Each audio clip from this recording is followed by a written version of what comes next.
Saudi Arabia is opening its first cinema in 35 years. So what? We're talking about an ultra-conservative Muslim country showing signs of modernization.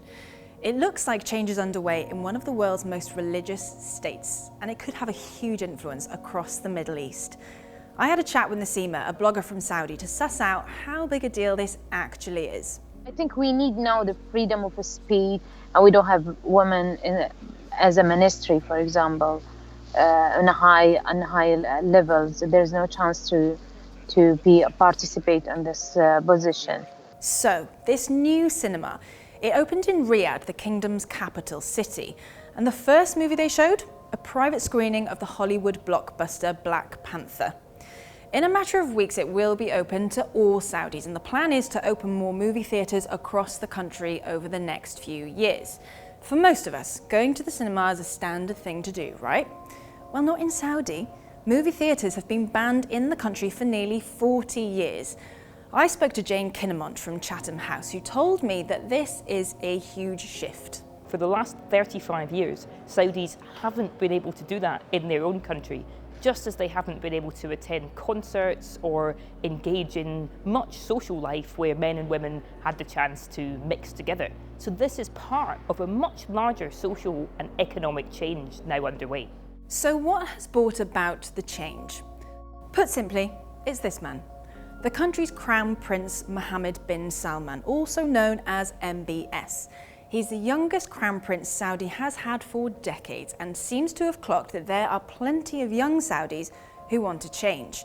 He says he wants to modernise the country, making Saudi less reliant on oil exports. He wants to make some social changes too. I think he did good things, and he make a good movement to the society and to our country. But at the same time, the change is not happen with magic stick. It will take time. So what made Saudi Arabia ban cinemas in the first place? To answer that, you have to understand Wahhabism, the foundations of the country's religious beliefs. It's an extreme interpretation of the Sunni branch of Islam and is particularly strict on interactions between men and women.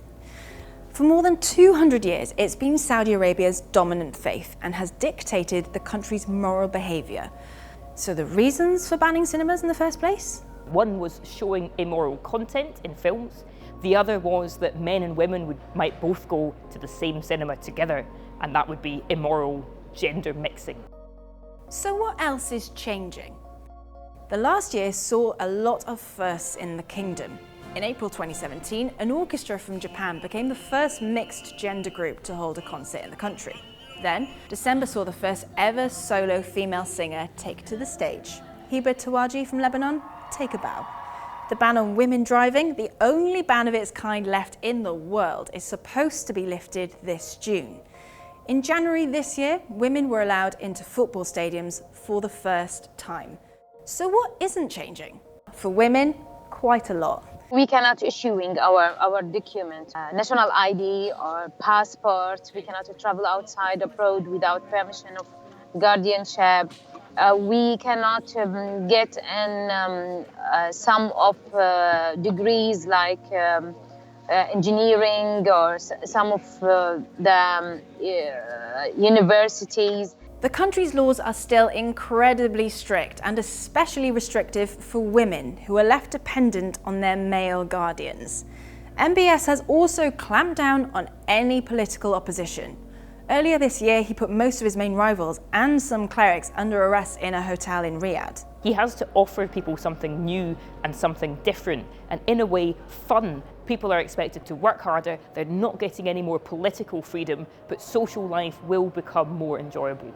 The reforms have gained some praise internationally. President Trump made Saudi Arabia his first official foreign visit. This backing has emboldened the country. Most recently, the kingdom led a coalition which targeted Qatar with a blockade and threatened them with war for allegedly supporting terrorism. Saudi has also stepped up its military efforts in Yemen, leading a coalition against Houthi rebels. The UN is currently investigating alleged war crimes against the Saudi-led coalition. So what about Saudi's youth? Allowing cinemas is unlikely to be the end of the Crown Prince's changes. The country's population has doubled in size since 1990, meaning most of the Saudis are under the age of 30. And there are problems they're facing that might be harder to fix. In some ways, opening cinemas and allowing women to drive are quick wins because they're things that he can just announce and do.